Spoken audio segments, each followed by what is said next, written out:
While I was searching for my late husband's signet ring, the only tangible thing I had left of him, my daughter announced with a chilling coldness, "The ring has been sold." I needed the money for a holiday. Stunned by her betrayal, I phoned the pawn shop to recover it. They told me, "Ma'am, you are not going to believe what we discovered when we found the hidden compartment on this ring. This secret would ultimately reveal the truth about my entire family." I stood in my bedroom, staring at the empty leather box, my hands trembling where they rested on the open drawer. The box sat there like a silent accusation, its dark felt interior holding nothing but the impression of what should have been there: Arthur's signet ring, the heavy gold band with the family crest he had worn every single day for 40 years. It was gone. From downstairs, Jennifer's voice sliced through the morning quiet, issuing sharp commands about breakfast. Michael's loud laughter erupted from the living room, punctuated by the yelling of some sports commentator on the television. Amber's phone conversation drifted up the stairs, a litany of complaints about being stuck here, about Phoenix being dull, and about her desire to get back to California. Today was Arthur's birthday, 3 years since he had passed, and I had intended to spend the morning alone with that ring, the one piece of him I had left that still seemed to hold some of his warmth. Instead, I was faced with this hollow box and the chaos of my family treating my home as if it were their personal hotel. I pulled the drawer out all the way, emptying its contents of scarves and handkerchiefs onto the bed. Nothing. I got down on my knees and checked beneath the dresser, finding only dust bunnies and a misplaced receipt. A tightness began to form in my chest. I moved on to the closet, patting down the pockets of my coats and checking inside the shoeboxes on the top shelf. My breathing grew quicker. The bathroom was next. I wrenched open the medicine cabinet and pulled out the drawers below the sink, sending cotton swabs scattering across the tiled floor. Where was it? Where could it be? I searched in impossible locations, the nightstand drawer I had already checked twice, behind the headboard, even under the mattress. My hands were shaking harder now, overcome by that steady tremor of panic I hadn't felt since the hospital, since those final hours with Arthur when nothing I could do would stop what was coming. 42 years of marriage, and that ring was the only thing I had kept. His clothes had been donated, his books given to the local library, his gardening tools were now rusting in the shed because I couldn't bring myself to use them. But the ring, I kept that in its box, safe and untouched, except for on days like today when I needed to remember his face. I walked downstairs, each step measured and deliberate. In the living room, Michael was sprawled across my sofa, his feet propped up on the armrest, a bag of crisps balanced on his chest. He didn't bother to look up. I stepped over Amber's cluster of shopping bags near the stairs and navigated around the coffee table she had carelessly shoved aside. Jennifer stood at the kitchen counter, her phone in one hand and a knife in the other, chopping vegetables with aggressive precision. Thwack, thwack, thwack. "Jennifer," I said, "have you seen?" "I'm busy, Mom." She didn't look up. "It's important. Arthur's ring is, check your room. You probably forgot where you put it." The knife continued its rhythmic assault on the cutting board. Thwack, thwack. "I did check my room," I said, struggling to keep my voice even. "I've checked everywhere. The ring is gone."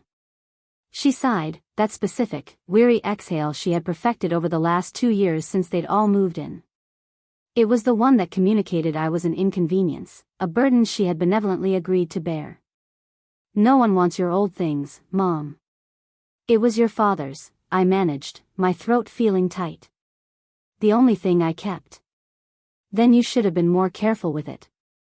I stood there, watching her reduce celery to violent little pieces, and something inside my chest turned frigid. It wasn't the heat of anger, but a coldness, like the sudden drop in temperature before a storm. "Jennifer, please." I made myself say it quietly. "I need to know what happened to it." She finally stopped, set the knife down, and turned to face me. Her eyes held no warmth at all. They hadn't in years, really, but I'd been fooling myself, hadn't I? Telling myself this was still my daughter, Arthur's daughter, the little girl who used to present us with bouquets of dandelions from the garden. "Fine," she said. "I sold it. Desert Gold Pawn Shop over on Thomas Road." The words didn't make sense at first. Sold it. My daughter sold Arthur's ring. You what? We needed $800 for Mexico. You said no when I asked. So I found another way.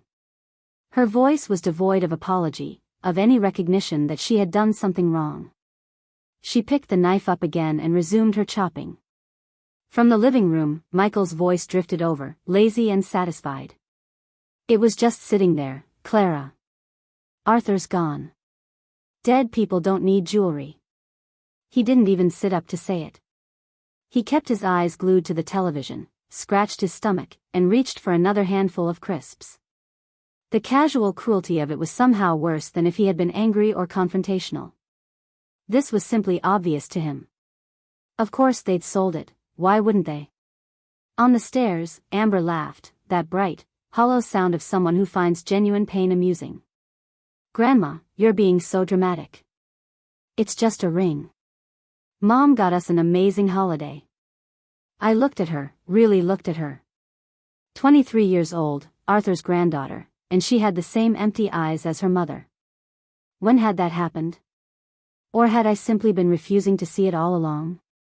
Your grandfather wore that every day for 40 years, I said quietly. Amber shrugged, already turning away, her phone back at her ear. Well, now someone else gets to wear it. Circle of life or whatever. I stood in my kitchen in the house Arthur and I had bought in 1985, the house we had filled with 42 years of memories, and I looked at these three people, my daughter, her husband, her daughter. They stared back at me with the collective expression of people waiting for an inconvenience to remove itself. I turned and walked to my bedroom, closing the door behind me with a soft click. I sat on the edge of the bed. The empty leather box was on the dresser where I'd left it. I picked it up, opened it, closed it, opened it again, closed it. The mechanical motion calmed something in me. Or maybe it wasn't calm. Maybe it was something else entirely. My hands had stopped trembling. I sat there for a long time, the box resting on my knees, and I felt something shift deep inside my chest. It wasn't breaking. I had already broken 3 years ago when Arthur died. This was different. This was a settling, a hardening, a clarity I hadn't possessed an hour ago. They had sold Arthur's ring for a holiday. Jennifer had gone into my bedroom, into my private drawer, taken the one thing I treasured, and exchanged it for spending money. And Michael and Amber saw nothing wrong with that, nothing at all. I stood up, placed the box carefully back on the dresser, and reached for my phone on the nightstand. My hands remained steady as I opened the browser and typed, Pawn Shops Phoenix. My finger hovered over the phone screen, scrolling through the list of pawn shops scattered across Phoenix. The empty leather box sat beside me on the bed, a small, square witness to what I was about to do. My hand didn't shake anymore. That surprised me more than anything else from this morning. I started calling. The first shop, Lucky Star Pawn, didn't have it. The woman who answered sounded bored. The second shop, Cash Express, put me on hold for 6 minutes before telling me no. The third had closed permanently. The fourth didn't answer. I sat on my bed for each call, describing the ring the same way every time. A heavy gold signet ring with a family crest. The inscription inside reads, always, A and C, it was probably bought yesterday. Each time I thanked them politely and moved to the next number. Jennifer's voice occasionally drifted up from downstairs, giving orders to someone. Michael's sports announcers provided a steady background rumble. I ignored it all. The sixth call went differently. Desert Gold Pawn, this is Harold. I'm looking for a gold signet ring, I said. It was sold to you yesterday. A pause. Oh, yes. I remember that piece. Beautiful craftsmanship. Are you the wife? My chest tightened. I am. He was my husband. He passed 3 years ago. I'm very sorry. His voice held genuine sympathy. Ma'am, there's something you should know about that ring. I straightened up. What do you mean? When I was examining it, the face of the ring came loose on a hinge. There was a small note folded up inside. The room tilted slightly. A note? I didn't know it opened. I removed it carefully, didn't want to damage it. It has numbers written on it. Some kind of bank information. 40 years. 40 years of marriage, and I'd never known the ring had a secret compartment. Arthur had worn it against his skin every single day, and I'd never thought to look for a catch, never tried to open it. Did you tell the woman who sold it? I asked. She was already gone. Honestly, I'm not sure she knew it opened either. She seemed to be in a hurry. Of course she had been. Jennifer, racing to convert my husband's memory into holiday money. She probably hadn't even looked at it closely, just saw gold and dollar signs. I need to buy it back, I said. How much? I gave her $800. Its fair value is closer to $1,200. It's 14-karat gold, and the craftsmanship is exceptional. I'll pay the $1,200. Can I get it today? Come by any time before 6. I'll hold it for you. He paused. And ma'am, I won't resell this to anyone else. It's yours. I thanked him, got the address, and sat for a moment looking at the phone in my hand. Arthur had hidden something in that ring. A note with bank information. What else hadn't he told me? I stood, pocketed my wallet and keys, and walked downstairs. The family didn't look up as I passed through the living room. Michael's feet still claimed the sofa, Amber was hunched over her phone on the love seat, and Jennifer was somewhere in the back of the house. I walked out the front door into the November sunshine. The drive to Midtown took 30 minutes. I programmed the address into my phone's GPS and followed the calm voice through familiar streets that now seemed strange with purpose. Strip malls and auto shops and the occasional palm tree, Phoenix spreading out flat and beige in every direction. Desert Gold Pawn occupied a corner storefront between a nail salon and a tax preparation office. There were bars on the windows, but they were clean bars, under a neat sign. I parked in front and sat for a moment, hands on the steering wheel, preparing myself. Inside, the shop smelled of old leather and metal polish. Glass cases lined the walls, filled with jewelry, watches, and cameras. A small man in his 50s stood behind the counter, his gray hair neatly trimmed, reading glasses perched on his nose. Mrs. Davis, he asked. That's me. Clara Chen. He extended his hand and I shook it. Let me get your ring. He disappeared into a back room and returned carrying a small bundle wrapped in soft cloth. He unfolded it carefully on the counter, and there it was. Arthur's ring. The gold caught the fluorescent light, looking exactly as I remembered it, looking against his hand every morning for 4 decades. The young woman who sold it, Harold said quietly, early 40s, seemed in a hurry. Didn't want to negotiate. I gave her $800 because that's fair for the weight, but I knew immediately it was worth more. He paused. She your daughter? I didn't answer that. I just pulled out my wallet and counted out $1,200 in bills. Harold had already prepared the paperwork. He pushed a small envelope across the counter. The note, he said. I put it in here for safekeeping. Thank you, I managed. Take care of it this time, he said gently. I drove 3 blocks before I had to pull over. My hands were shaking again, emotion flooding back now that the task was complete and I was alone. I parked in a shopping center lot, the car facing the afternoon sun streaming through the windshield. The ring felt heavier than I remembered. I held it up to the light, turning it slowly, looking for the catch Harold had mentioned. There it was, so tiny I'd never noticed it before. A small, almost invisible seam on the side of the crest. I pressed it with my thumbnail. The face of the ring lifted on a tiny hinge. Inside, rolled impossibly tight, was a piece of paper no bigger than my pinky nail.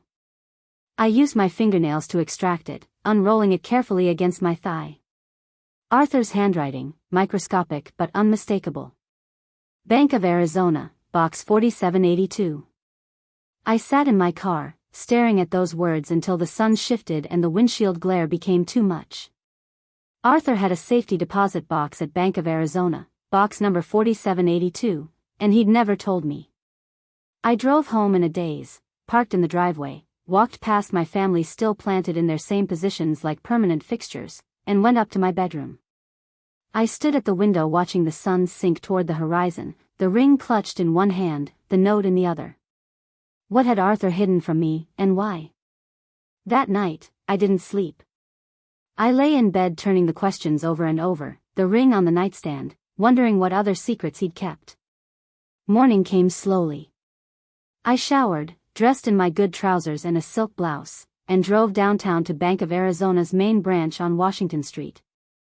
The building rose 10 stories, all glass and steel and intimidation.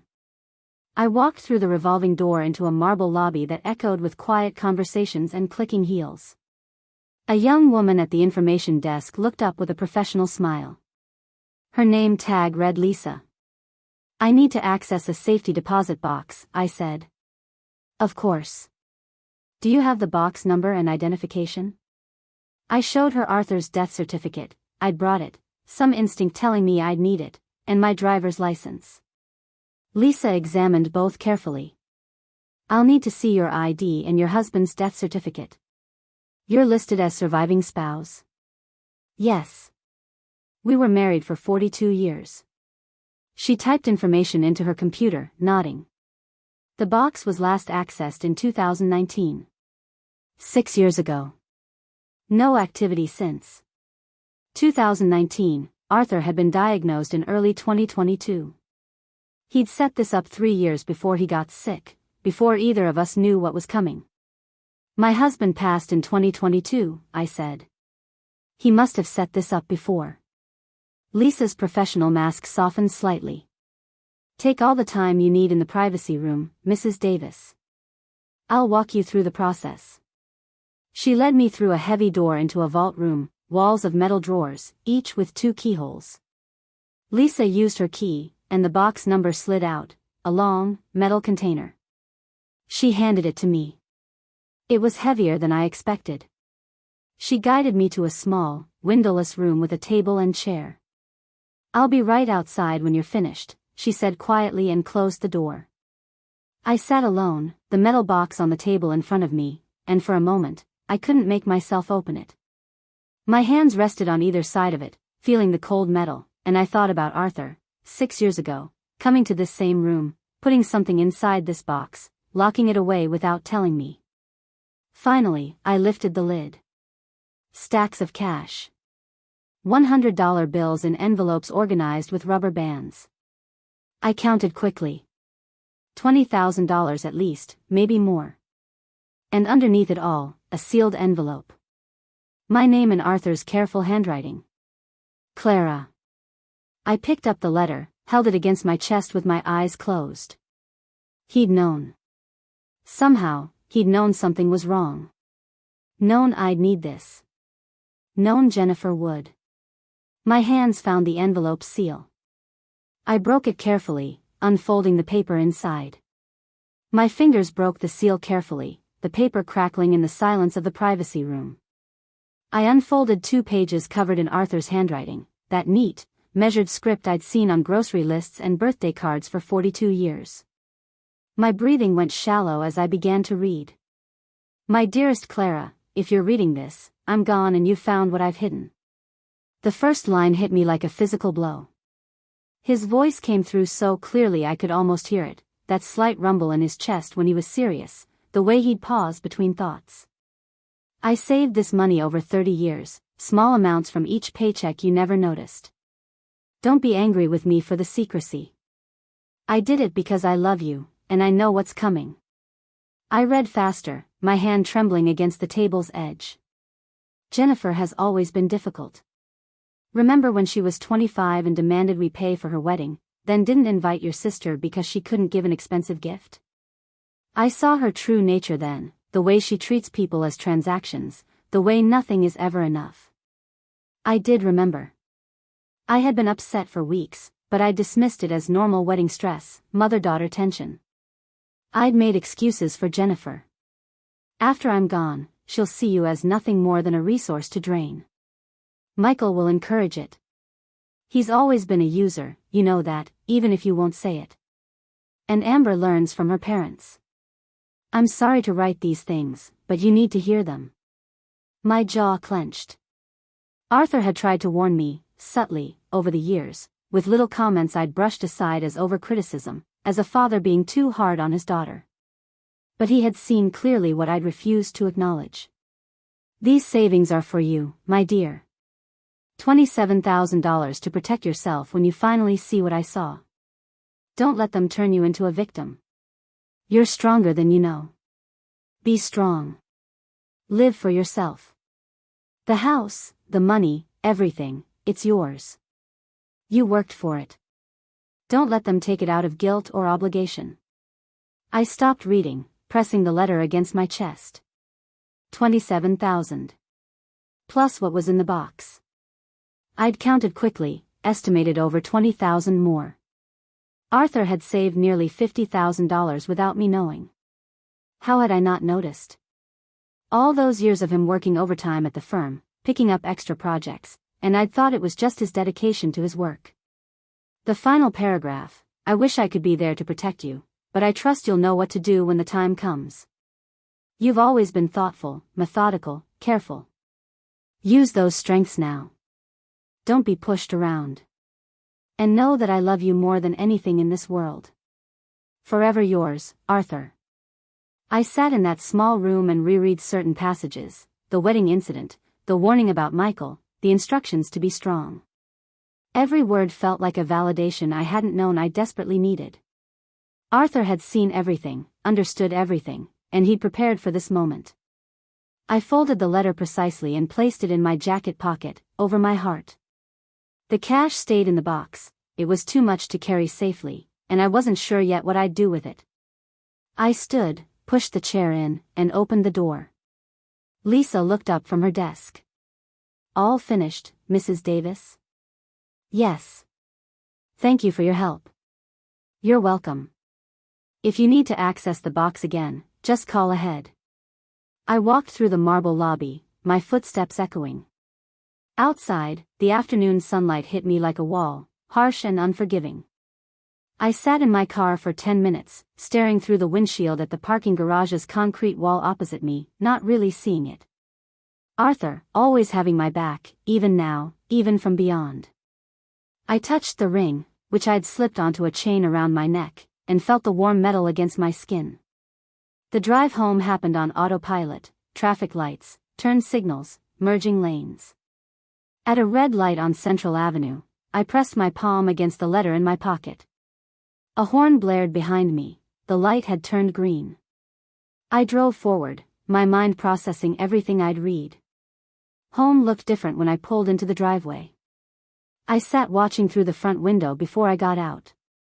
Jennifer on the couch, feet tucked under her, phone pressed to her ear, laughing at something. Michael sprawled in my recliner, Arthur's 30th anniversary gift to me, the brown leather worn to the shape of my body. Amber at the kitchen table, bottles of nail polish scattered, cotton balls everywhere, painting her nails bright pink. My house, my space, occupied like conquered territory. I walked inside. Nobody looked up. Jennifer noticed the ring first. The chain was visible at my collar. Her eyes fixed on it, and her expression hardened. Is that Dad's ring? You got it back. I touched it protectively. Yes. She stood, her phone lowered. Hand it over. We sold it. That makes it ours now. You can't just take it back. I bought it back. Paid $1,200 for it. Her face flushed. With whose money? You're living on a fixed income. That's our inheritance you're wasting. Our inheritance. As if I were already dead, as if everything I owned already belonged to them. Michael pushed himself up from the recliner and moved closer. Jennifer's right. You're spending money that should go to family. It was my husband's ring. Your dead husband, he said it casually, like commenting on the weather. You've got to move on, Clara. Face reality. Reality? Yeah. You're old. This house is too big for you anyway. Sign it over now. Save everyone the trouble later. I looked at him. Really looked. I saw the calculation in his eyes, the barely concealed eagerness. He wasn't even pretending anymore. None of them were. From the table, Amber chimed in without looking up from her nails. Grandma, you're being selfish. Mom and Dad need security. They live here rent-free. That's what family does. We take care of each other. Is that what this is? I asked quietly. Care? Nobody answered that. Jennifer crossed her arms. Michael's jaw worked like he wanted to say more. Amber blew on her wet nails. I walked to my bedroom and closed the door. The soft click of the latch felt final, somehow. I sat on the bed, took out Arthur's letter, unfolded it, and reread the final paragraph. Be strong. Live for yourself. I placed the letter carefully in my nightstand drawer. From my desk, I retrieved a yellow legal pad and a pen. I sat down at the desk Arthur had bought at an estate sale years ago, its surface scarred and solid. At the top of the first page, I wrote, March 17th. Actions to be taken. Below it, I began a list. The first item, 1. Document everything. I woke before dawn on March 18th, the legal pad on my nightstand filled with notes from the previous night. I'd spent hours after the confrontation thinking, planning, writing, some of my old methodical nature from my accounting days coming back to me, identify the problem, gather data, develop solutions, execute systematically. I dressed quietly in the dark. The house lay silent around me, my family still sleeping off their late night of television and complaining. I moved through the hallway like a ghost, each footstep deliberate and soft. In the living room, I photographed Michael's belongings spread everywhere. Work boots by the door, he didn't work, his jacket thrown over the couch arm, remote controls, chip bags, and beer cans on the side table. My coffee table was shoved 3 feet from where it should be to accommodate his sprawl. The bathroom was next. Amber's makeup covered every inch of counter space, foundation bottles, lipsticks, palettes of eyeshadow, and brushes standing in cups. I photographed it all. The guest room Arthur had used for his study now served as Jennifer's overflow closet. I opened the door, saw racks of clothes and shoes lined up against the wall, and photographed that too. In the kitchen, I opened the refrigerator, filled with items purchased entirely by me. I pulled the receipt from my wallet, $2.43 from 3 days ago, and photographed the food, then the receipt beside it. The electric bill sat on the counter, $287, my name at the top, never reimbursed. I photographed that as well. Back in my bedroom by 6:30 a.m., I transferred the photos to my laptop and created folders organized by date and category. This would be my evidence. Undeniable. Documented. Over the next 2 weeks, I became methodical about it. I went through my filing cabinet and pulled documents I'd kept organized for years. The house deed, purchased in 1995, paid off in 2018, was in my name alone. Property tax records, all current, all paid by me. Utility bills going back 3 years, every single one showing zero contribution from Jennifer's family. On March 25th, when everyone left for the day, Jennifer to her part-time job at the dental office, Michael supposedly job hunting, Amber meeting friends, I installed the camera. I had researched Arizona law carefully. Single-party consent for recording. My house, my right to secure it. I'd found a camera system online that disguised itself as a smoke detector and ordered it with 2-day shipping. The installation took an hour. I watched a tutorial on my laptop twice, then carefully removed the old smoke detector in the living room corner. The new unit looked identical but contained a wide-angle camera lens, barely visible behind the white plastic grating. I mounted it and tested the connection on my phone. A perfect view of the couch, the kitchen entrance, and most of the main floor. I felt no guilt. This was my home, my property. They'd forfeited any expectation of privacy the moment they started plotting how to take everything from me. The recordings proved valuable quickly. By March 29th, I had hours of footage. That evening I sat at my bedroom desk, door locked, laptop open, watching. Jennifer's voice came through clearly. "I can't believe she spent $1,200 on that ring. That's our money." "Michael," from the couch, "she's being selfish. Old people get like that. When this house is ours, the first thing I'm doing is remodeling. This place is stuck in 1985. Might not have to wait too long." "She's what? 67? How many years has she got left, really?" I saved the clip, labeling it carefully, evidence_03-29_inheritance_discussion.mp4. Another clip from April 1st showed Amber on the phone with a friend, sitting on the stairs. "My grandma is such a pain. She got all weird about my mom selling some old ring." The friend's voice was faint. "Why'd she sell it?" "We needed Mexico money. She wouldn't give it to us, so Mom took care of it herself. Honestly, I'll be glad when this house is ours and we don't have to deal with her drama." My face remained impassive as I watched. I saved the clip, adding it to the growing folder. The financial forensics took longer. I pulled 3 years of bank statements, spread them across my desk, and created a spreadsheet. Every loan to Michael went into the document with dates and amounts: $500 for car repairs in May 2022, $1,200 for emergency dental in August 2022, $2,000 for an investment opportunity in November 2022. On and on, month after month. I added formulas and watched the total climb. By the time I finished, the number at the bottom read $18,500. I printed the spreadsheet and added it to my evidence folder. I found Jennifer's credit card statements mixed in with my mail. She'd been using my address without asking. The Mexico trip was itemized clearly: $4,200, including flights, hotel, and excursions, plus the $800 from selling Arthur's ring. By early April, my folder had grown thick with documentation.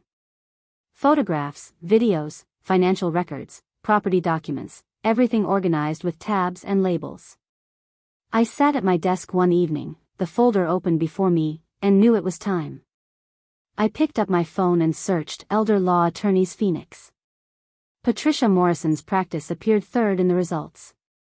Protecting senior rights. Experienced elder law attorney. I called the next morning. Her receptionist scheduled me for April 3rd at 2 in the afternoon. The office building downtown rose 12 stories, glass and steel reflecting the desert sky. I parked in the garage, took the elevator to the 3rd floor. Patricia Morrison's name was on a glass door. A neat reception area had leather chairs and legal journals on a side table. The receptionist showed me to Patricia's office. She stood to greet me, 50-ish, a gray streak in her dark hair, which was pulled back. She wore a business suit, with reading glasses on a chain around her neck. She shook my hand firmly and gestured to a chair across from her organized desk. "Mrs. Davis, tell me what's going on." I placed my evidence folder on her desk. "My daughter and her family have been living in my house for 3 years. They don't pay rent or contribute anything to expenses. They've been exploiting me financially, and they're waiting for me to die so they can take everything." Patricia's expression didn't change. She opened the folder, began reviewing the documents, made notes on her own legal pad, and asked questions in a sharp, efficient manner. "Do they pay anything toward household expenses?" "No." "Have you asked them to leave?" "Not formally." "Good. We'll do this properly." She continued through the folder, watching video clips on my laptop, examining the spreadsheet, and reading the property documents. 20 minutes of silence, except for her occasional questions. Finally, she looked up. "Mrs. Davis, this documentation is excellent. Very thorough. How long has your daughter's family lived there?" 3 years, since my husband passed. "And they've never paid rent, utilities, or contributed to household expenses?" "Not a dollar. Jennifer says family doesn't charge family." Patricia nodded, writing. Did you invite them to live there permanently, or was it supposed to be temporary? Temporary. Just until they found a place. That was 3 years ago. She set down her pen and folded her hands. Under Arizona law, they're tenants at will. You can establish rental terms at any time. What if they refuse to pay?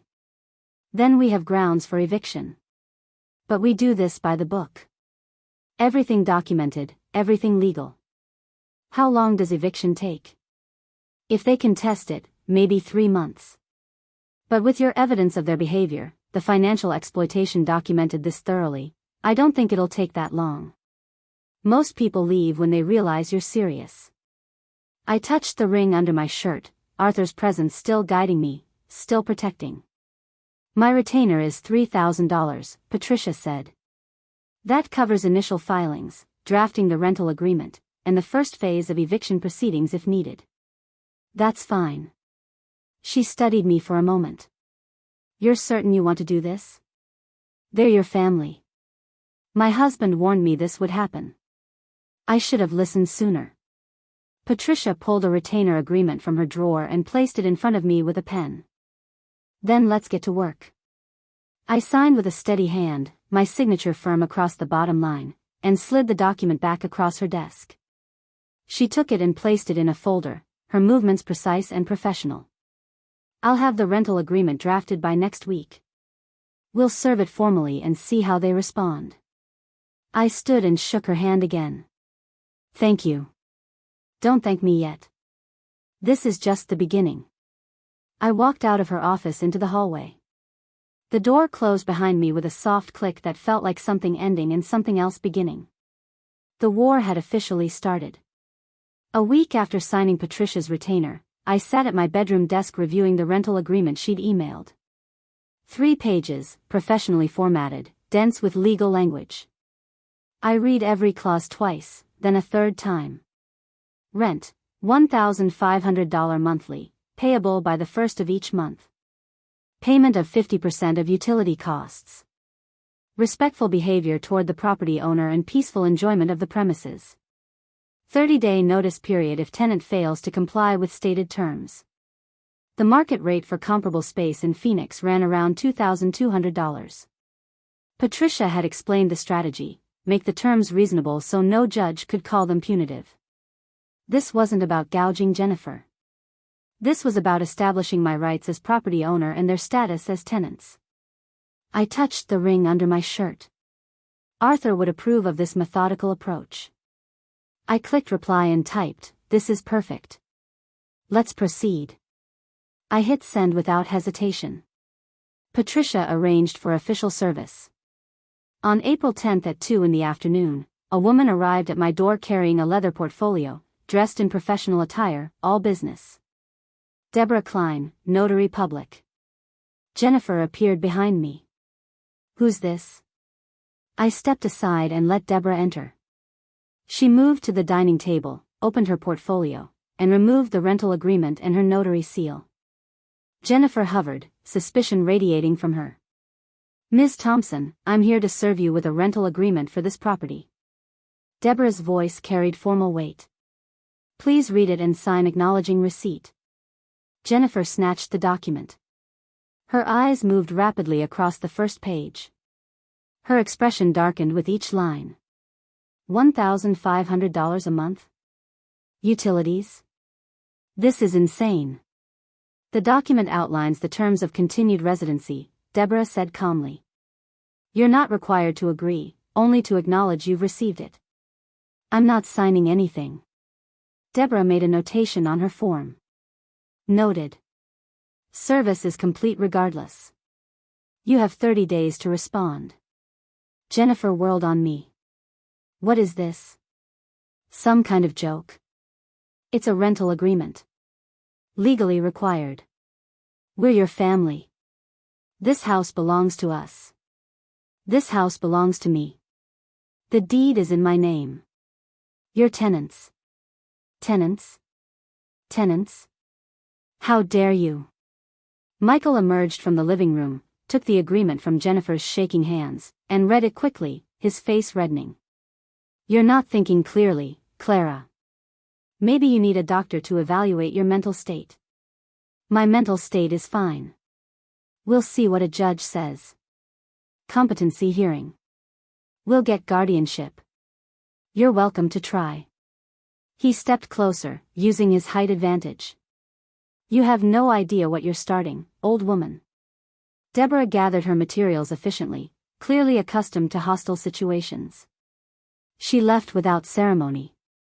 The door closed behind her with a definitive click. The terms are reasonable, I said into the silence. Below market rate for rent in this neighborhood. We're not paying you rent, Jennifer's voice cracked. Then you need to leave. Michael's jaw worked. We're not going anywhere. You have 30 days. After that, the decision won't be yours anymore. I walked to my bedroom, closed the door, and sat on the bed for a moment, breathing steadily. Through the walls, Jennifer's voice rose in fury.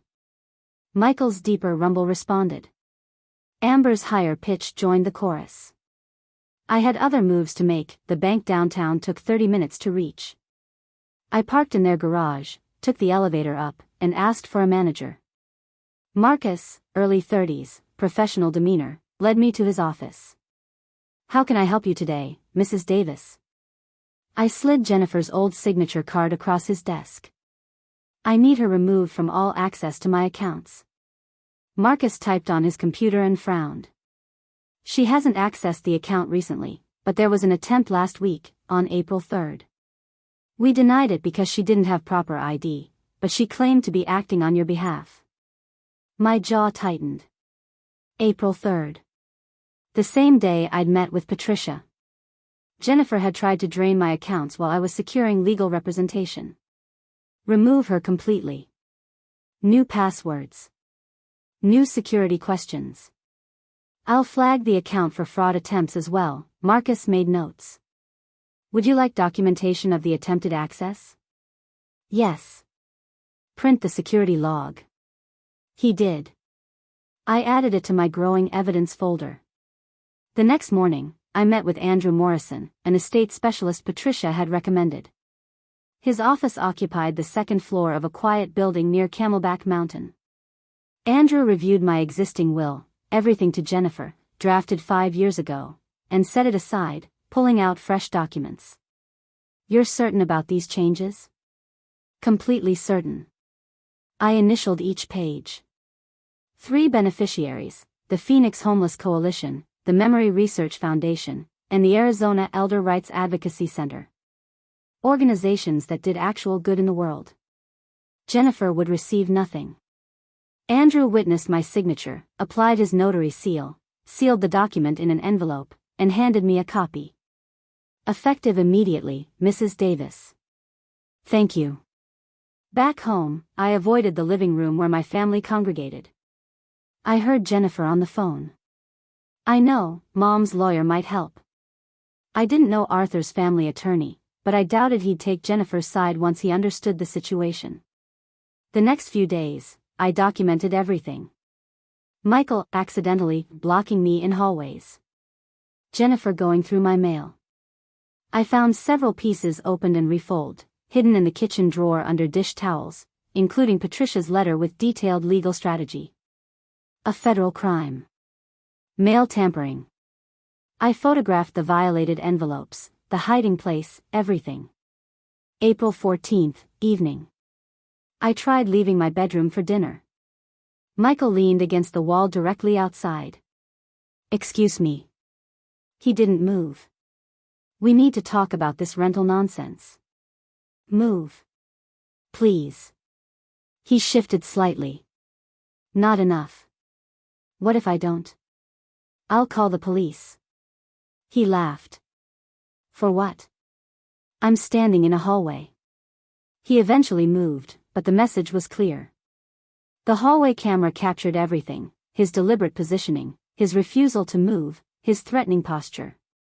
That same night, he escalated further. I was making tea in the kitchen when he entered, getting too close, invading my space. When I tried to step around him, he shoved me. Not hard enough to knock me down, but enough to make me stumble against the counter. Careful, old woman. Accidents happen at your age. The rear camera captured it perfectly, his hand making contact, my body shifting from the force, his satisfied smirk. I didn't respond, took my tea to my bedroom, and locked the door. At my desk, I compiled everything methodically: video of Michael blocking my door, video of the push, clear assault, photos of intercepted mail, bank notifications about Jennifer's access attempt.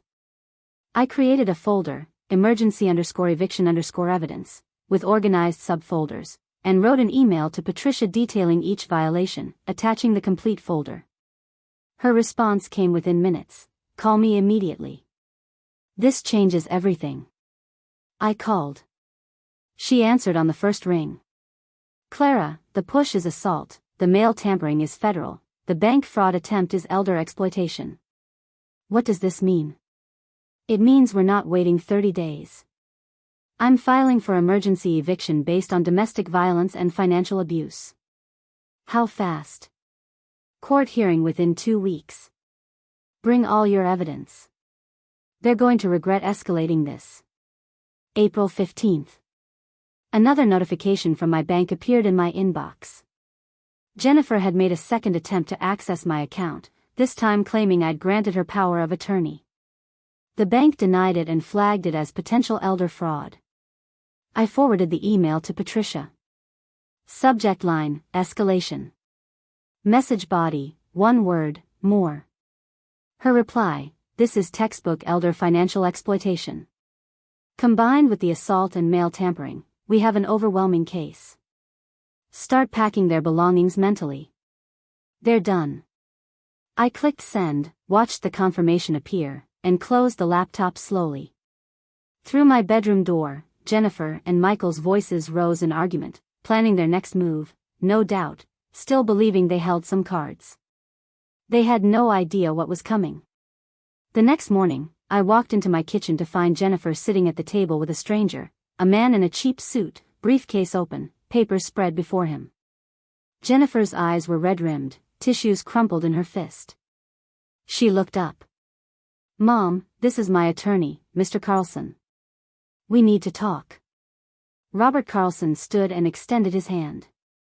I shook it but remained standing. "Mrs. Davis, I've reviewed the rental agreement you served on my client." He gestured to a chair. I didn't sit. "I believe there's room for negotiation. The terms stand." Jennifer made pleading gestures from her seat. Carlson glanced at her, then back to me. "Ma'am, may I speak frankly?" He didn't wait for permission. "You're well within your rights. The house is titled in your name alone. The rental terms are reasonable, actually below market rate. My legal advice to my client is to comply with the agreement or relocate." Jennifer's face crumbled. "That can't be right. Tell her she's wrong, Mom." "He's not wrong." Carlson closed his briefcase with a decisive snap. "Ms. Thompson, your mother owns this property outright. You're not on the deed, not on the mortgage history. There's no adverse possession claim after only 3 years. A familial relationship doesn't create property rights. Legally, you're a tenant at will, and she's establishing formal terms. But I'm her daughter. I have rights. Not to her property." "I'm sorry." Carlson stood. "Mrs. Davis, if you'll excuse me." He left quickly, clearly wanting distance from Jennifer's mounting hysteria. The moment the door closed, Jennifer turned on me. "I can't believe you're doing this. Dad would be devastated. Your father left me a letter. He warned me about you." Jennifer froze. "What letter?" "You're lying. He knew exactly who you were. He was right about everything." Her tears stopped as if a switch had been flipped. Her voice hardened. "You're going to regret this." She stormed to the guest room and slammed the door. I heard her on the phone immediately, her voice rising and falling in complaint. Over the next days, she launched a systematic campaign. She knocked on my bedroom door midday, transformed into vulnerability, clutching tissues, her eyes swimming with manufactured tears. "Mom, please, I'm not sleeping. I'm developing chest pains. The stress is killing me. She reached for my hand. I kept mine at my side. I've given up so much to be here with you after Dad died. How can you do this to me? I looked at her performance with detachment. Arthur's letter had inoculated me against this manipulation. You have 29 days left. I closed the door. Her sobs sounded fake even through the wood. Michael's approach was different. More direct, more physical. I tried leaving my bedroom the next morning. He was in the hallway, leaning against the wall directly in front of my door, not quite blocking it but close enough that I'd have to squeeze past him. Excuse me. He didn't move. We need to talk about this rental nonsense. Move, please. He shifted his weight, not enough to create passage. What if I don't? I'll call the police. For what? I'm standing in a hallway.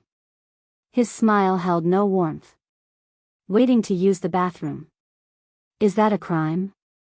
He eventually moved, but not before making me turn sideways to pass.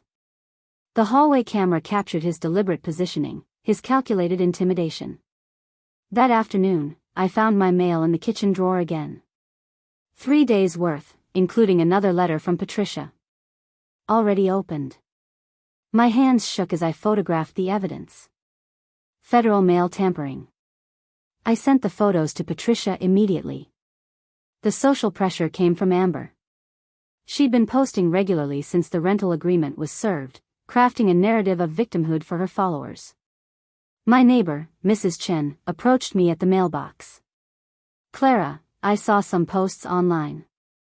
Your granddaughter said, well, is everything all right? Everything's fine, Tom. She made it sound like you're having some kind of episode. Memory problems, maybe? I'm establishing rental terms for my property, that's all. His expression showed he didn't quite believe me. Right. Well, if you need anything. He walked away quickly, leaving me standing alone with my mail. Across the street, Mrs. Patterson saw me, turned, and went inside without her usual wave. Amber's campaign was working. The neighborhood was turning against me based on lies posted to social media. April 14th was when Michael crossed the final line. I was making tea in the kitchen. He entered, moved too close.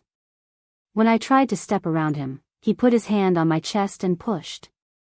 Not hard enough to knock me down, but enough to make me stumble backward against the counter, enough that I had to catch myself on the edge. Careful, old woman. Accidents happen at your age. I said nothing, took my tea, and left. Behind me, Jennifer's voice, Michael, not in the house. But the camera had captured everything, his hand making clear contact, my body forced backward, his threatening tone. In my bedroom, I sat at my laptop and methodically compiled the evidence. Video clips organized by date and severity, photos of tampered mail, screenshots of bank fraud notifications, Amber's social media posts archived.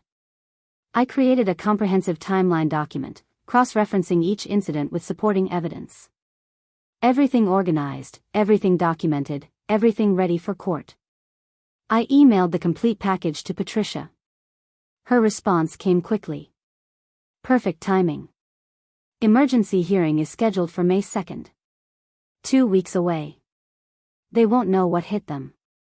That same afternoon, another notification arrived from my bank. Jennifer had attempted to access my account again, claiming I'd granted her power of attorney. The bank denied it, flagged the account, and contacted me to verify. I called them immediately, confirmed the fraud attempt, and requested full documentation. They sent it within the hour. I forwarded it to Patricia with one word in the message body, more. Her reply, this is textbook elder financial exploitation. Start packing their belongings mentally. They're done. I stood at my bedroom window, watching the sun sink toward the western mountains. Phoenix spread out below in the amber light, the city where Arthur and I had built our life together. Where we'd raised Jennifer, bought this house, worked and saved and planned for a future we'd thought would be peaceful. In the living room, I could hear my family arguing, Jennifer's voice sharp with panic, Michael's defensive rumble, Amber whining about having to move. They still thought they were winning, still believed their tears and threats and social media posts would force me to capitulate. They had no idea the trap had already closed around them. I touched Arthur's ring through my shirt, felt the warm gold against my skin, and allowed myself the smallest smile. 2 weeks until the hearing. 14 days until justice arrived. I could wait. 2 weeks later, I sat in a courtroom watching Judge Margaret Stone review documents at her bench. The emergency hearing had arrived. Patricia sat beside me, 2 accordion folders on the table before her. Across the aisle, Jennifer huddled with Carlson and Michael, all 3 avoiding my gaze. Judge Stone looked up, her steel-gray hair framing sharp eyes that had clearly seen through countless family disputes. I've reviewed the evidence submitted by Ms. Morrison. The videos are particularly disturbing. Carlson stood. Your Honor, this is a family dispute. Emotions are running, Mr. Carlson. Assault is assault regardless of family relationship, and the mail tampering is a federal offense. The judge's voice cut through his excuse. I am issuing a temporary restraining order. Mr. Thompson will maintain a distance of at least 10 feet from Mrs. Davis at all times within the shared residence. Any violation will result in immediate arrest. The full eviction hearing is scheduled for July 2nd. Mrs. Davis is within her rights to establish rental terms or request vacation of her property. Patricia leaned close as we stood. 2 months, but we're winning. The family returned home that afternoon. The restraining order changed nothing fundamental. Michael kept his distance physically, but the hostility remained thick as smoke. They refused to pay the $1,500 and ignored every communication from Patricia. They were squatting in my house, betting I'd give up. In mid-May, I made a decision that surprised even Patricia. I want to sell the house. Silence on the phone, then, Clara, that's radical, but strategically brilliant. Remove the asset they're fighting over. Exactly. She recommended Robert Santos, a real estate agent who handled difficult situations professionally. He arrived on May 20th at 10 in the morning, carrying a leather portfolio and a digital camera. Mrs. Davis, let's see what we're working with. I walked him through the house. He photographed each room, the living room with the family's clutter pushed aside, the kitchen which was dated but functional, and the bedrooms showing their wear. He measured with a laser device, making notes on a tablet. Jennifer watched from the hallway, her arms crossed, suspicious but not yet understanding. In the backyard, Robert measured the fence line. Jennifer stormed out. Who are you? What are you doing? Robert remained professional. I'm a licensed real estate agent conducting a property assessment. She turned to me on the patio, the color draining from her face. Mom, what's going on? I'm selling the house. No.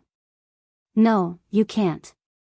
She advanced and then stopped, remembering the restraining order applied to Michael, calculating whether it applied to her. This house is ours. I grew up here. It's my house. My name is on the deed. It's my decision. Robert finished his measurements, thanked me quietly, and left Jennifer standing in the yard looking stricken. The next day he called with his assessment. The property is in good condition. Some cosmetic updates would help, but it's marketable as is. I'd list it at $385,000. You should expect offers in the $375,000 to $385,000 range within 2 weeks. How fast can we move? List it tomorrow. With the Phoenix market, you'll have offers by the weekend. Do it. A week later, Robert returned with a company truck and an assistant. They installed a large sign in the front yard, bright red and white, impossible to miss. For sale, in bold letters, with Robert's photo and phone number below. Jennifer watched from the living room window, her face twisted with rage and disbelief. Within hours, the listing went live online. My phone buzzed with a notification. Your property is now active on the MLS. I showed Patricia via video call. She smiled. Perfect. The first showing happened 3 days later. A young couple, Sarah and Marcus Chin, both in their early 30s, walked through awkwardly. I had retreated to my bedroom, but I could hear them moving through the house. Jennifer's family stayed put, glaring at the intruders. Michael deliberately sprawled on the couch, making them uncomfortable. The young woman's voice drifted down the hall. Are the current occupants included? Robert's diplomatic response: the property will be vacant at closing. Despite the hostility, they were interested. Robert called me that evening. They're making an offer. $383,000, which is $2,000 under asking, but they're pre-approved and want a fast close. Accept it. You're sure? You don't want to counter for the full asking price? Speed matters more than $2,000. Accept it. Meanwhile, Jennifer made desperate attempts to build a defense. I watched from my window as she approached Mrs. Patterson on the sidewalk. Their voices carried across the yard. Mrs. Patterson, I need your help. My mother is trying to evict us. Can you testify that I've been caring for her? Mrs. Patterson's discomfort was visible even from a distance. Oh dear. I'm not sure I can do that. You've seen me here.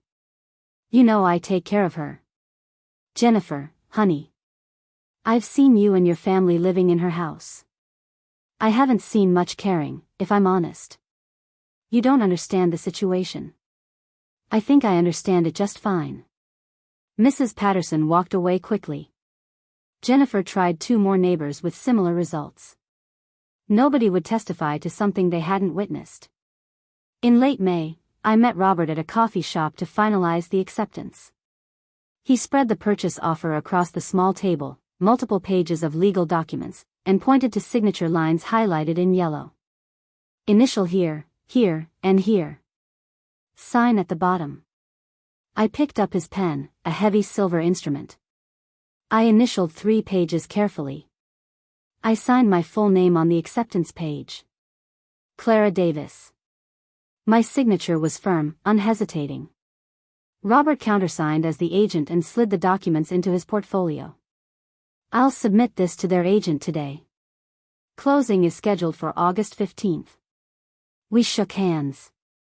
As I walked out into the bright June sun, my phone buzzed. A text from Patricia.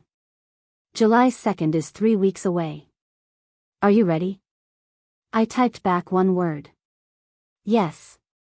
I woke before dawn on July 2nd, dressed in the dark suit I'd worn to Arthur's funeral 3 years earlier. I adjusted the collar of my blouse in the mirror, seeing my own face, older now, harder somehow. I touched the ring on its chain under my blouse, feeling the warm gold through the fabric. Today was the day. Patricia met me in the courthouse hallway at 9. She wore a sharp business suit and carried those same accordion folders, now even thicker with evidence. We have everything we need, she said. Video evidence, financial records, medical documentation, witness statements from neighbors. Jennifer arrived moments later with Carlson, Michael, and Amber. We sat on opposite sides of the hallway, not speaking. The silence felt appropriate. At 10, we filed into the courtroom. Judge Stone took her bench, reviewed papers briefly, and looked up. Ms. Morrison, you may proceed. Patricia stood at the podium. A screen had been set up for the video presentation.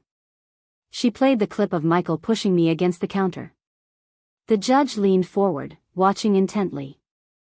This was recorded on April 14th, the day before we filed for emergency relief. She switched to the financial spreadsheet.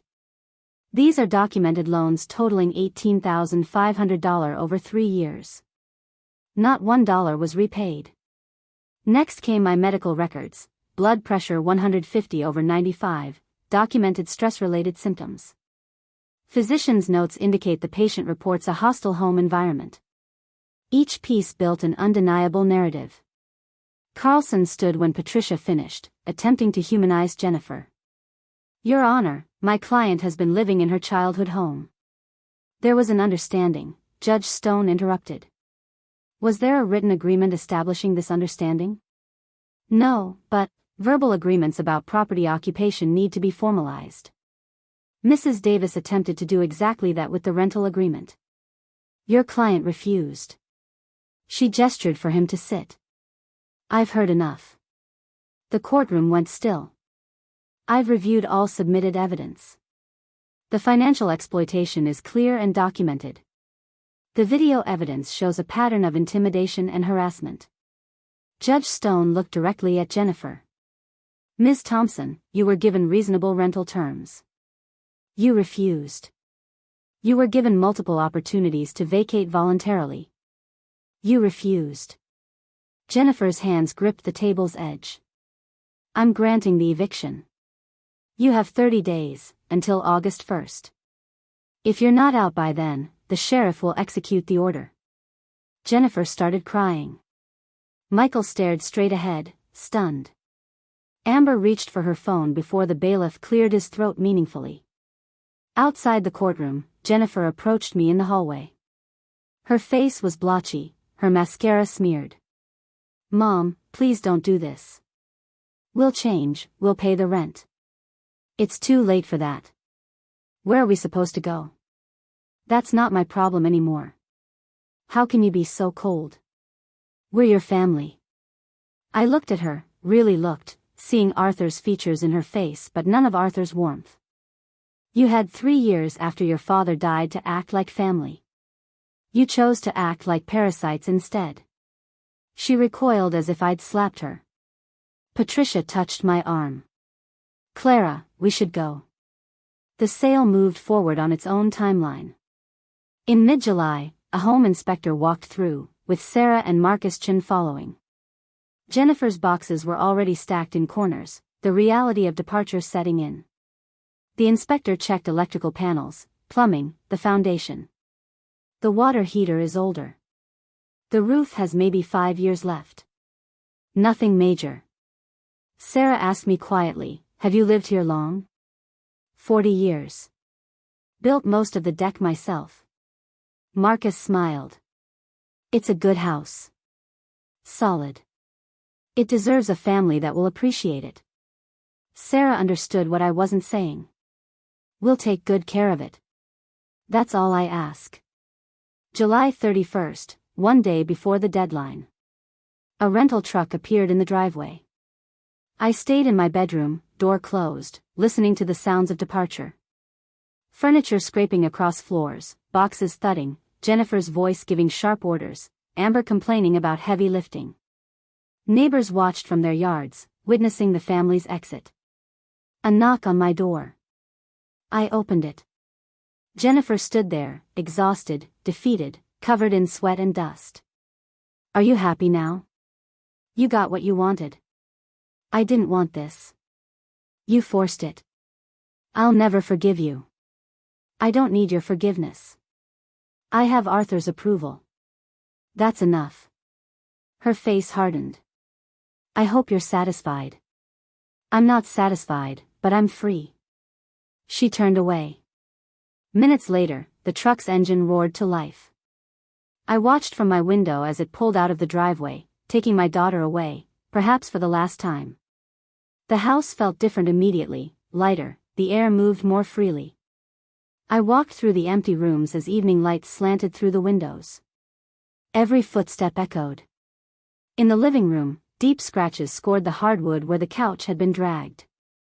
The guest bedroom had a fist-sized hole in the wall, Michael's anger leaving its mark. The kitchen counter was stained, a cabinet door hung crooked. I photographed everything with my phone, narrating quietly. July 31st, 6 p.m., documenting condition after occupant's departure. I wasn't planning to pursue them for damages, I'd already won, but the documentation felt necessary, the final proof of who they really were. Standing in the center of the living room, I held my phone displaying the trail of destruction, gouged walls, stained floors, broken fixtures. I didn't feel angry looking at these images. I felt validated. Arthur had been right about everything. His letter had prepared me for this moment, for these people wearing familiar faces but empty of love.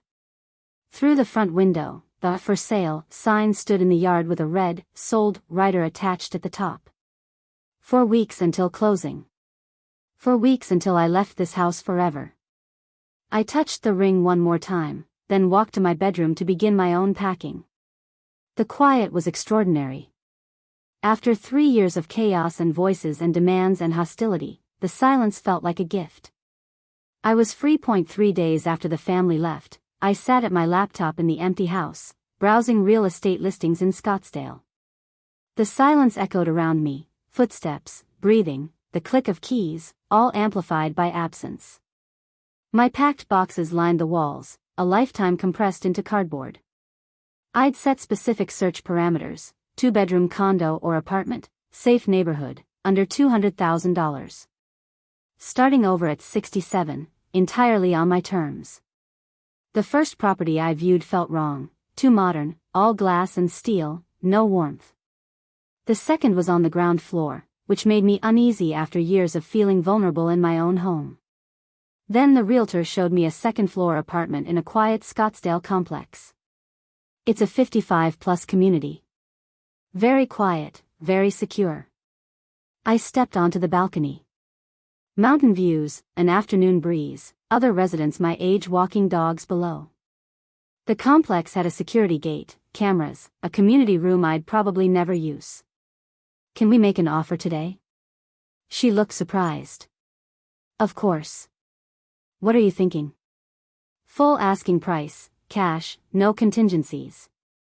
By early August, the purchase was finalized. $195,000. I used Arthur's hidden money and part of the house proceeds. No mortgage. The freedom of that felt extraordinary. I spent a week transforming the second bedroom into a workshop. Unpacked power tools still wrapped in factory plastic. I'd sold my old equipment years ago when Jennifer's needs consumed my time and space. Now I set up a workbench, installed a pegboard for tools, and arranged storage bins methodically. The table saws were, when I tested it, was deeply satisfying. Familiar. I selected oak from my first lumber purchase and began cutting pieces for a shadow box. Sawdust filled the air. For the first time in years, I was creating something rather than managing someone else's chaos. August 15th arrived, closing day. I met Sarah and Marcus Chen at the title company. Bland office, beige walls, a stack of documents. We sat across from each other at the conference table. The title officer explained each document. I signed page after page, my signature automatic from decades of accounting work. Sarah slid an envelope across the table. "We wrote you a letter. For later." I accepted it, tucking it in my jacket. Marcus handed over a check for the remaining proceeds. The title officer passed the house keys to the Chens. Sarah's eyes were bright. "Thank you for trusting us with your home. Make it yours now. That's what it needs." I walked out carrying only a box of photos and Arthur's ring. I didn't look back. Drove directly to my new apartment and unpacked my minimal belongings. That evening, I sat on my new couch in the quiet space that was entirely mine. I opened Sarah's envelope and read their letter. "We want you to know we understand the sacrifice you made. We'll fill it with love and laughter. You gave us more than a house. You gave us a future." I folded it carefully and placed it in my desk drawer beside Arthur's letter. 2 messages of hope from 2 different sources. Meanwhile, I'd opened a new bank account at a different institution and transferred approximately $210,000 after all purchases and expenses. I set up automatic payments for utilities and HOA fees. Everything was organized with the precision I'd once applied to my accounting projects. For the first time in years, I reviewed my accounts without anxiety, without wondering what Jennifer had taken or Michael had borrowed. She tried calling me. I watched her name appear on my screen and let it go to voicemail. I didn't listen. Another call. Another. I opened my settings, scrolled to block contact, and confirmed. A text from a different number: "Michael's, you owe us. We're family." Block. Another from Amber's number: "Grandma, please answer." Block. I changed my number the next day and gave it only to Patricia, my doctor, and the complex security office. In late August, a knock on my apartment door. I looked through the peephole. Jennifer stood there, looking exhausted, desperate. "Mom, I know you're in there. Please, we need to talk. We made mistakes, but we're family." I backed away silently and sat in my armchair. Her voice continued, muffled through the door. "We're struggling, we can't afford, please, Mom." More knocking. A door opened down the hall. A male voice, "Ma'am, if you don't leave, I'm calling security. This is my mother. She's not answering. You need to go." Finally, silence. I felt no guilt. I felt free. That evening I stood in my workshop, working on the shadow box. Oak with dovetail joints, requiring precision and patience. I applied wood glue carefully, fit the pieces together, and clamped them to dry. When it was finished, I mounted Arthur's ring inside and hung it on my living room wall in a place of honor. The gold caught the lamplight, glowing softly. I walked to my window and looked out at the Scottsdale Mountains, darkening against the orange sky. Tomorrow was August 28th, 3 years since Arthur passed. I had plans for that anniversary.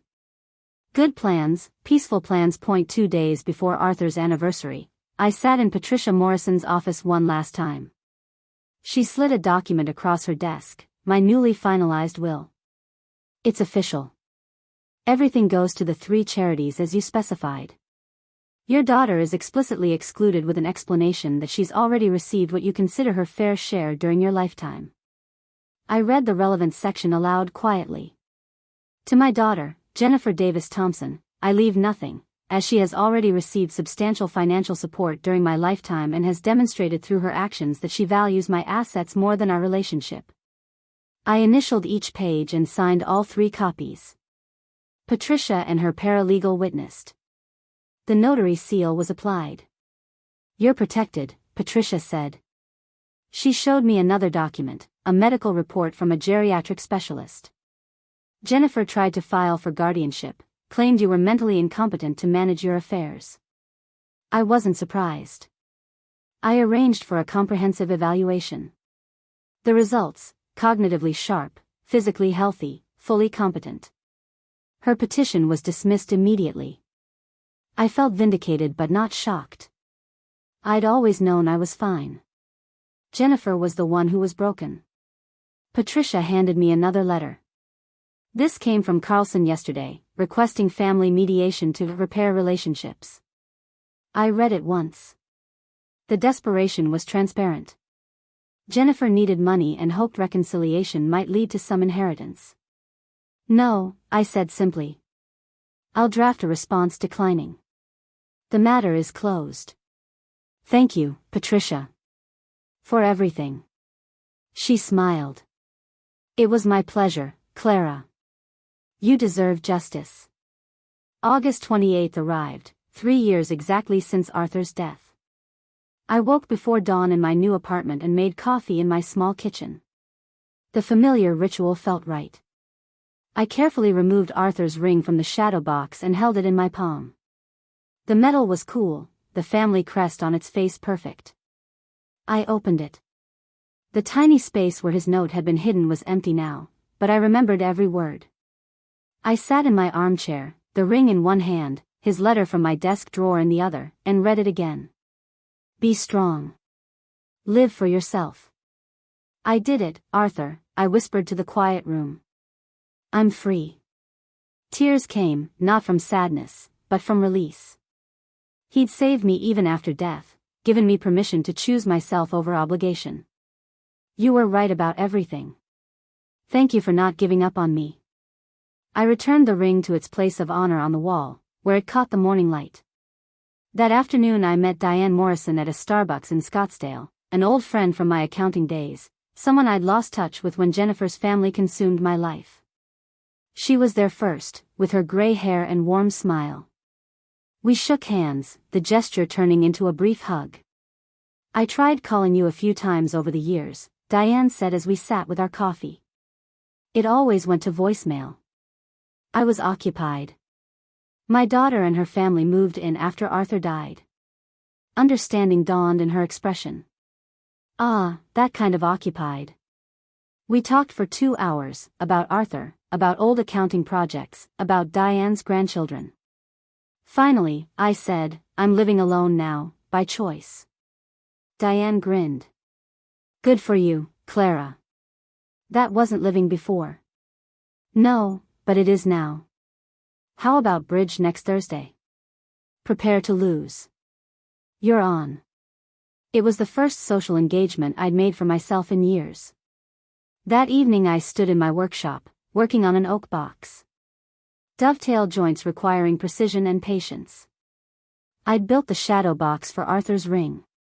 This box had no specific purpose yet. Maybe I'd give it to Diane. Maybe I'd keep it for my own small treasures. It didn't matter. What mattered was that I was making it with my own hands, in my own time, for my own reasons. I applied glue to the final joint, fitted the pieces together carefully, and ran my hand over the smooth wood, feeling the grain. The satisfaction was profound. As I worked, I thought about the journey. Arthur's letter hidden in the ring, the discovery of his savings, the legal battle, Patricia's expertise, the house sale, this new beginning. I didn't feel victorious. I felt balanced. I cleaned my tools methodically, swept the sawdust, and examined the completed box in the light. The joints were perfect. I set it on the workbench, satisfied with my work, turned off the shop light, and walked into my living room. Arthur's ring glowed softly in the evening light from the window. The gold caught the last rays of the sun, throwing tiny reflections across the wall, like stars, like promises kept. I walked to the window and looked out at the Scottsdale Mountains, darkening against the orange sky. My phone sat silent on the counter, my number, my contacts, my control. Tomorrow I'd meet Diane for bridge. Next week I'd finish another project in my workshop. The month after that, who knew? The future was unwritten, and for the first time in years, that felt like freedom rather than fear. I touched the chain around my neck where the ring used to rest. It was on the wall now, visible, honored, but no longer armor. I didn't need armor anymore. I smiled, a genuine, peaceful smile, and turned toward my kitchen to make dinner, just for myself. Exactly enough. If you liked this story, please like this video, subscribe to the channel, and share your impressions of this story in the comments.